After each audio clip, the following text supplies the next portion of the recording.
अस्सलाम वालेकुम टीम टेनक की तरफ से। दोस्तों, ये इस कोर्स का सेकंड लेक्चर है। आप सबको पहले मैं इन्फॉर्म कर दूं कि क्रिप्टो, स्टॉक्स, फॉरेक्स, इन तीनों को हम बहुत डिटेल में स्टडी करेंगे, मगर उससे पहले हमें टेक्निकल एनालिसिस सीखना होगा। इसलिए क्योंकि टेक्निकल एनालिसिस स्टडी होती है प्राइस पैटर्न्स की। तीनों फाइनेंशियल मार्केट्स हैं, तो तीनों में प्राइस पैटर्न्स होते हैं। तो अगर हम टेक्निकल एनालिसिस पहले स्टडी कर लेंगे तो उनके बाद हम बेहतर बाकी डिटेल्स में जा सकते हैं। दोस्तों, थ्रू आउट दिस लेक्चर आप पेन, पेपर, पेंसिल अपने पास रखें ताकि आप इंपॉर्टेंट पॉइंट्स को नोट डाउन कर सकें। और मैं फिर रिपीट कर रहा हूँ, आप जब भी इस कोर्स को कंप्लीट करेंगे तो आपने 2 महीने डेमो ट्रेडिंग प्रैक्टिस करनी है। दोस्तों, इस लेक्चर में हम 4 टॉपिक्स को कवर करेंगे। पहला टॉपिक ये है टाइप्स ऑफ ट्रेड, कि ट्रेड्स कितने टाइप्स की होती हैं और उनके क्या टाइम फ्रेम होते हैं। आपको कौन सी ट्रेड करनी चाहिए और किस टाइम फ्रेम में करनी चाहिए। इससे आपको आइडिया होगा कि आपको कौन सी ट्रेड करनी चाहिए अगर आप एक स्टूडेंट हैं या आप जॉब पर्सन हैं। मैं सबके लिए बताऊंगा कि आपको किस टाइप की ट्रेड करनी चाहिए। दूसरे टॉपिक में हम टाइप्स ऑफ मार्केट और मार्केट साइकिल पे बात करेंगे कि मार्केट साइकिल्स कैसी होती हैं, जो कि हम चार्ट्स पे देखेंगे।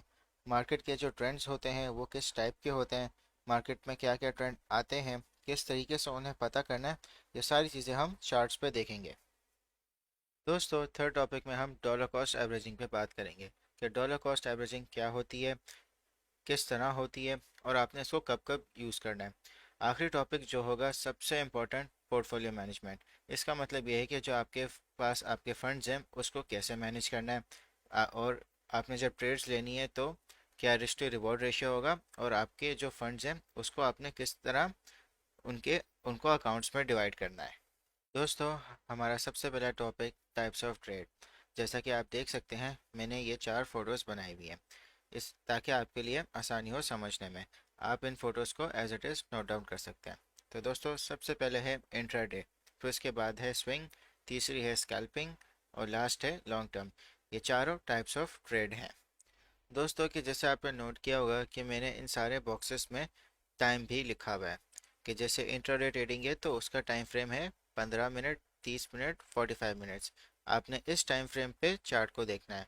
और जैसे कि स्विंग ट्रेडिंग है उसमें जो टाइम फ्रेम है वो 1 घंटे का, 2 घंटे का, 4 घंटे का, 6 घंटे का और 12 घंटे का। तीसरा जो टाइप ऑफ ट्रेड है स्कैल्पिंग, उसमें आप 1 मिनट, 3 मिनट और 5 मिनट का चार्ट आप देखोगे। और आखिरी का जो ट्रेड है लॉन्ग टर्म, उसमें आप डे चार्ट देखोगे, 3 डे चार्ट भी देखोगे और मंथली चार्ट देखोगे, और आप वीकली चार्ट भी देख सकते हो। दोस्तों, अब हमने डिसाइड करना है कि हमने कौन सी किस टाइप की ट्रेडिंग करनी है। तो पहले हम ये पता करेंगे कि इनका मतलब क्या है, एक एक ट्रेड का। इंट्राडे ट्रेडिंग का मतलब ये है कि आपने जितनी भी ट्रेड्स ली पूरे एक दिन में और उसे उसी दिन ही आपने उनको क्लोज कर दिया, तो इसको कहते हैं इंट्राडे ट्रेडिंग। स्विंग ट्रेडिंग को कहते हैं कि आपने कोई भी ट्रेड जो आपकी एक दिन से ज़्यादा है उसको कहते हैं स्विंग ट्रेडिंग। जैसे आज मैंने बिटकॉइन खरीदा और उसे परसों सेल कर दिया, तो इसको कहते हैं स्विंग ट्रेडिंग। स्विंग ट्रेडिंग आप 1 हफ्ते तक भी कर सकते हो, 1 महीने भी कर सकते हो और 3 महीने भी कर सकते हो। ये आपके ऊपर है, मगर आप इसको 3 महीने से कम ही रखें। अब स्कैल्पिंग, स्कैल्पिंग जैसे मैंने कोई भी चीज़ खरीदी $1 की, उसको मैंने 1.01 पे सेल कर दिया, छोटा सा मैंने प्रॉफिट बना दिया। स्कैल्पिंग आप 5 मिनट में भी कर सकते हो, 10 मिनट भी कर सकते हो, प्रोवाइडेड कि आपने उसको जल्दी क्लोज करना है। अच्छा, लॉन्ग टर्म में ये है कि आपने कोई भी चीज़ खरीदी जो 3 महीने से ज़्यादा है, 3 महीने, 6 महीने, 1 साल, 2 साल, 3 साल, उसमें आप बहुत ज़्यादा प्रॉफिट बना सकते हो, तो इसको कहते हैं लॉन्ग टर्म ट्रेडिंग। तो दोस्तों, अब डिसाइड करते हैं कि आपको कौन सी ट्रेड करनी है। अगर आप फुल टाइम ट्रेडिंग को दे सकते हो तो आप इंट्राडे और स्विंग करो, लेकिन अगर आप बिगिनर हो तो आप स्विंग से स्टार्ट करो, क्योंकि जब आप प्रॉफिटेबल हो जाओगे तो आपके लिए इंट्राडे बहुत ही आसान होगा। अगर आप एक स्टूडेंट हो, आपको स्कूल या कॉलेज जाना है और उसके बाद आप ट्रेडिंग को टाइम दे सकते हो, तो आप स्विंग पे ज़्यादा फोकस करो और लॉन्ग टर्म पे। लॉन्ग टर्म एक तरीके से आपकी इन्वेस्टमेंट है जो आपके फंड को काफ़ी बढ़ाएगा। अगर आप जॉब करते हो तो आप स्विंग को प्रेफर करो। इंट्राडे और स्कैल्पिंग इसलिए नहीं क्योंकि उसमें आपको बहुत ज़्यादा अवेलेबल होना चाहिए। दोस्तों, हम ट्रेंड्स पे बात करते हैं। ट्रेंड का मतलब यह है डायरेक्शन। मार्केट में 3 टाइप के ट्रेंड होते हैं। एक होता है अप ट्रेंड, यानी कि जो प्राइजेज हैं वो मुसलसल प्राइस कर रहे हैं। आपको चार्ट में इसका प्रैक्टिकल एप्लीकेशन इस तरह नजर आएगा, क्योंकि हम हमेशा मार्केट में बाइंग और सेलिंग हो रही होती है। मगर जो एक आपको एक जनरल सा एक व्यू मिलेगा कि जो प्राइस है वो मुसलसल ओवर टाइम बढ़ रही है। जैसे जो प्राइस थी वो $5 पे थी, और इस अप ट्रेंड में प्राइस पहुंच गई आपकी $50। तो ये एकदम से शूट अप नहीं होगी, ये एक ओवर टाइम ये प्राइस बढ़ेगी $50 पे। और वो आपको फेजेस में नज़र आएगा कि एक बहुत ज़्यादा बाइंग होगी यहाँ पे जिससे प्राइस शूट अप करेगी, फिर कुछ प्रॉफिट टेकिंग होगी, फिर ज़्यादा बाइंग होगी, फिर प्रॉफिट टेकिंग होगी। तो इस तरह एक अप ट्रेंड बनता है। दोस्तों, जो दूसरा ट्रेंड है उसको कहते हैं डाउन ट्रेंड, यानी जो प्राइस है वो मुसलसल आपकी घिरेगी, और वो आपको इस तरह नज़र आएगा कि जो प्राइस आपकी $50 पे थी वो 40 पे आ गई, फिर वापस 43 पे आई, फिर 40 से सीधा 35 पे गिर गई, फिर 38 आ गई, और फिर सीधा आपकी $30 पे गिर गई। इसको कहते हैं कि प्राइस एक डाउन ट्रेंड में आ रहा है। मुसलसल एक फेज है जिसमें प्राइस गिर रहा है, क्योंकि बहुत ज़्यादा प्रॉफिट टेकिंग हो रही है, और या फिर लोग जो हैं वो अपनी पैनिक सेलिंग की वजह से लॉसेस रियलाइज कर रहे हैं। और दोस्तों, जो तीसरा ट्रेंड होता है उसको कहते हैं हम साइडवेज, यानी जो प्राइस है वो एक ही पैटर्न्स बना रही है। आपको उसका प्रैक्टिकल एप्लीकेशन इस तरह नजर आएगा कि प्राइस बढ़ी और फिर गिरी और फिर वापस बढ़ी, सेम प्राइस पे आ गई और फिर उसी प्राइस पे वापस गिर गई, फिर से ये तीसरी बार भी रिपीट हुआ और वापस उसी प्राइस पे गिर गई। तो ये एक साइकिल चलती है जिसमें ये जो प्राइस है वो उसी प्राइस पे ऊपर आएगी, फिर गिरेगी, फिर वापस उस प्राइस पे आएगी, क्योंकि यहाँ पे बाइंग और सेलिंग दोनों एक ही स्पीड से हो रही है। तो तभी एक रिपीट सा एक पैटर्न बनना है, यानी यहाँ पे बायर्स हैं, फिर वो सेल करते हैं, फिर वो दोबारा यहाँ बाय करते हैं, फिर वो सेल करते हैं। तो इस तरह ये पैटर्न एक रिपीट होता है।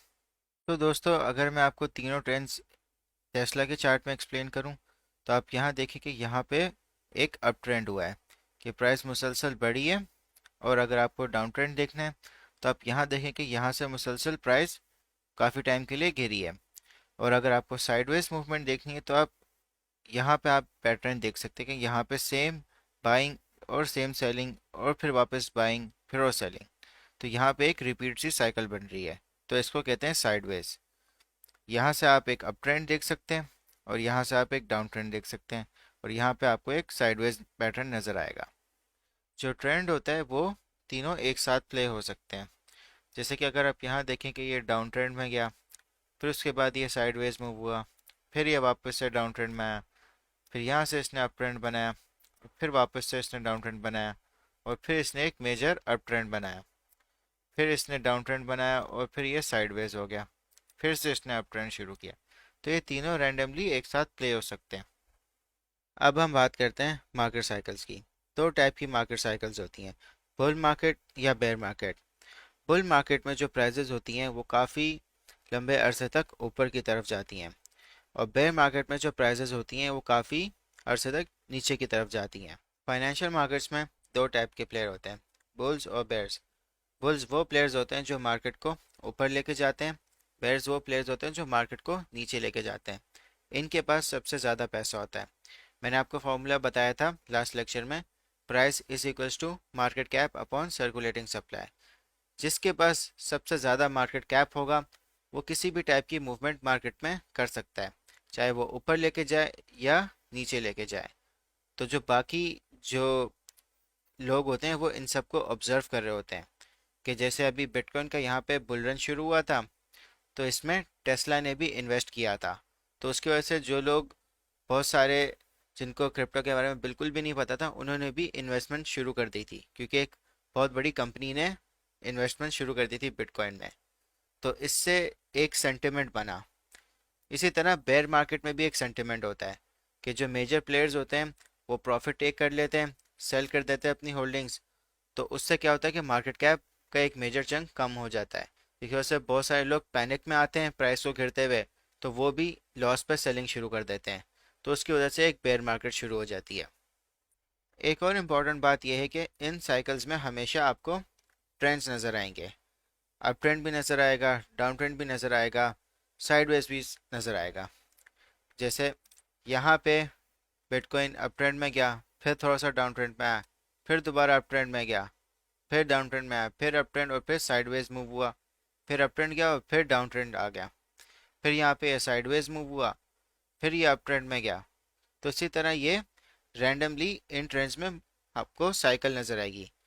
साइकिल में मगर आपको जो सेंटिमेंट बता रहा होगा वो आपको एक लॉन्ग टर्म पिक्चर बताएगा।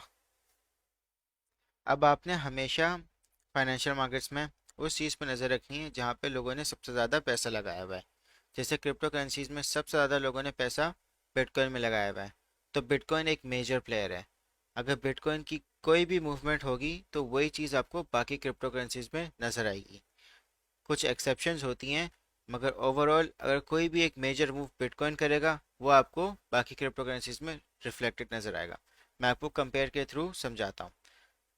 जो आप ट्रेडिंग व्यू में प्लस फीचर है, अगर आप इस पर क्लिक करेंगे तो आप जो भी चार्ट आप देख रहे हैं उसको आप किसी दूसरे चार्ट के प्राइस से कंपेयर कर सकते हैं। जैसे लाइट कॉइन है, ये भी एक क्रिप्टो करेंसी है, तो मैं आपको बिटकॉइन और लाइट कॉइन की मूवमेंट को कंपैरिजन करवाता हूँ। जो ऑरेंज कलर है ये लाइट कॉइन का प्राइस है। आप सिर्फ देखें कि जब बिटकॉइन अप ट्रेंड में गया तो उसी तरह लाइट कॉइन भी अप ट्रेंड में गया, जहाँ बिटकॉइन डाउन ट्रेंड में गया तो उसी तरह लाइट कॉइन भी ड्रॉप हो गया। जब दोबारा बिटकॉइन ने अपना बुल मार्केट शुरू की तो इसी तरह लाइट कॉइन की भी प्राइस ऊपर गई। एक और एग्जांपल देख लेते हैं, जैसे इथेरियम है।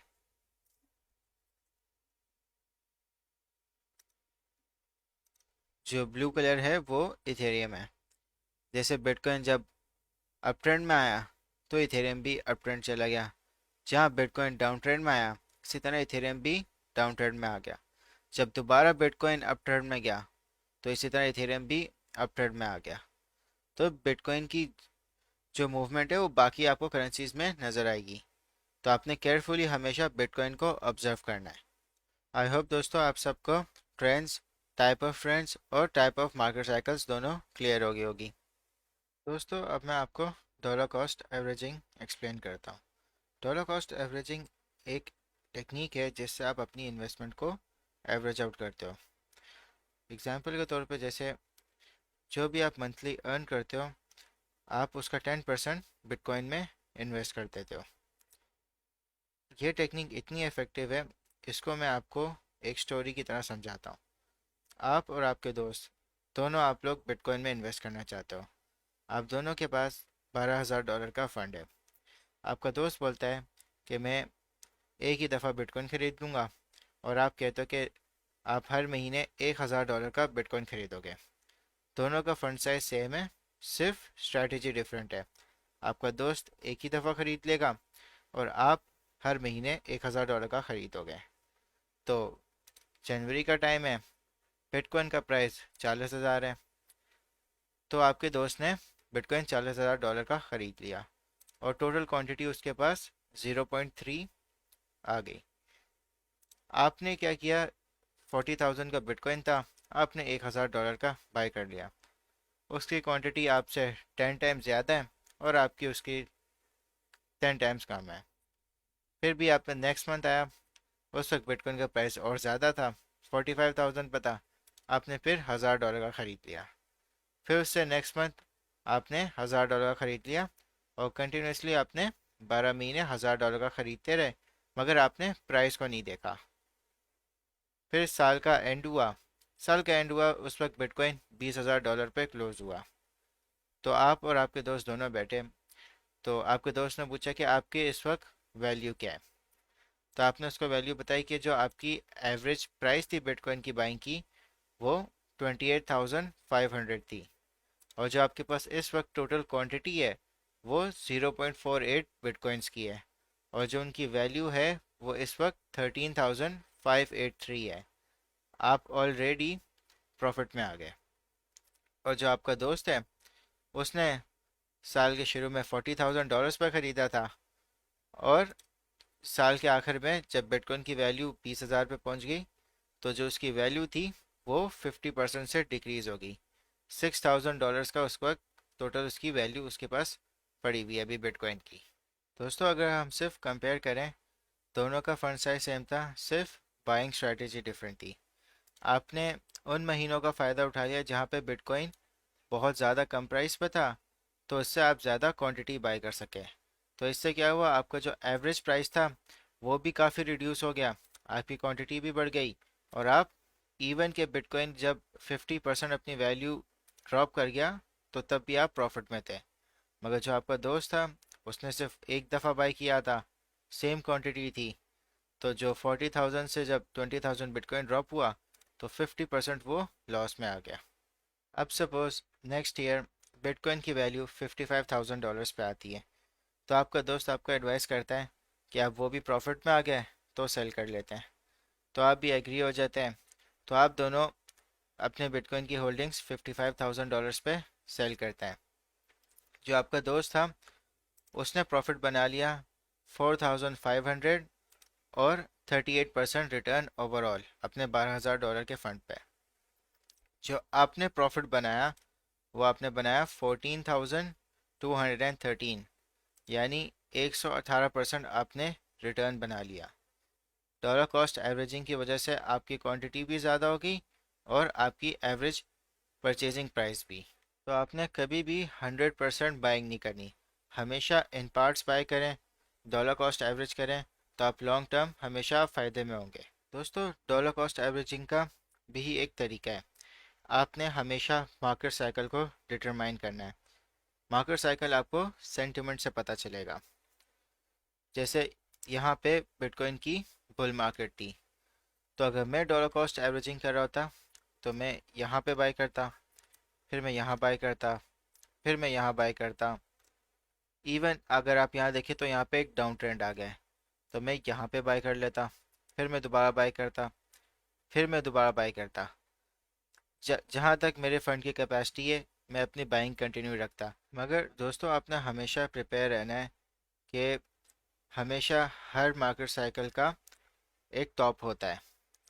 बुल मार्केट का टॉप होता है, बेयर मार्केट का बॉटम होता है।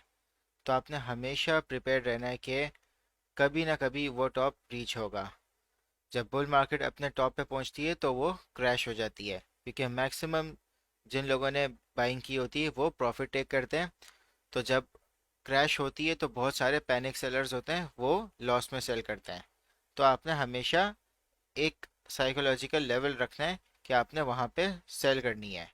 और जब भी आपका अगर 200% रिटर्न बन जाए तो आप हमेशा 50% अपनी होल्डिंग्स को सेल करें, ताकि जो आपका कैपिटल है वो आपके पास आ जाए।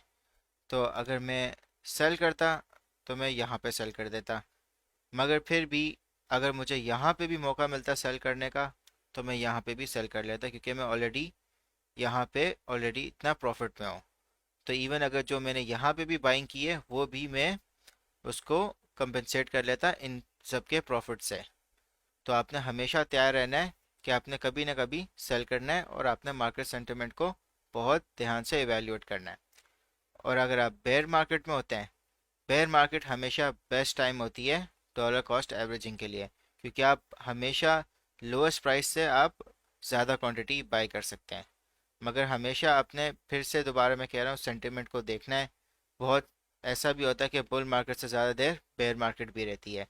तो आपने अपना रिस्क को मैनेज करना है कि आपको जो आप पैसा लगा रहे हो उसको आपको इमीडिएटली ज़रूरत नहीं है। डॉलर कॉस्ट एवरेजिंग का रूल ही यही है कि आप लॉन्ग टर्म होल्ड करो, ताकि आप उसको मैक्सिमम सेल कर सको हाई प्रॉफिट पे। तो अगर आप बेयर मार्केट में डॉलर कॉस्ट एवरेजिंग करते हैं तो आप हमेशा पहले बुल मार्केट का साइकिल ओवर होने को आप कंफर्मेशन देखोगे, वो आपको सेंटिमेंट से पता चल जाएगा। आगे जब हम टेक्निकल एनालिसिस कोर्स में पढ़ेंगे तो हम आपको इंडिकेशंस बताएंगे कि जहाँ पे बुल मार्केट ख़त्म हो गई है। तो अगर आप बेयर मार्केट में डॉलर कॉस्ट एवरेजिंग करते हैं तो आप थोड़ा थोड़ा इन पार्ट्स में बाय करते हैं। यहाँ पे कुछ बाय कर लेते हैं, फिर यहाँ कुछ बाय कर लेते हैं, फिर कुछ यहाँ बाय कर लेते हैं। तो आप एक सीक्वेंस रखते हैं। अब हमारा जो लास्ट टॉपिक है वो है पोर्टफोलियो मैनेजमेंट। पोर्टफोलियो मैनेजमेंट को मैं नेक्स्ट पार्ट में कवर करूँगा। ये सेम लेक्चर है, इसका पार्ट 2 होगा। ये जो पोर्टफोलियो मैनेजमेंट है वो बहुत ही इम्पोर्टेंट कॉन्सेप्ट है। ये पूरा आपका ट्रेडिंग करियर डिटरमाइन करता है। जितना बेहतर आपका पोर्टफोलियो मैनेजमेंट होगा उतने आप मार्केट में सक्सेसफुल होगे। जितना अगर आपका वीक होगा उतना जल्दी आप मार्केट से एग्जिट हो जाओगे। आप याद रखें, मार्केट 24/7 है, मगर जो आपका पोर्टफोलियो है वो आपकी रिस्पॉन्सिबिलिटी है। तो इसलिए इस लेक्चर का पार्ट 2 पोर्टफोलियो मैनेजमेंट पे होगा, जो आप सेपरेटली देखेंगे। हमने इस लेक्चर में types of trades, types of markets और डॉलर कॉस्ट एवरेजिंग को कवर किया है।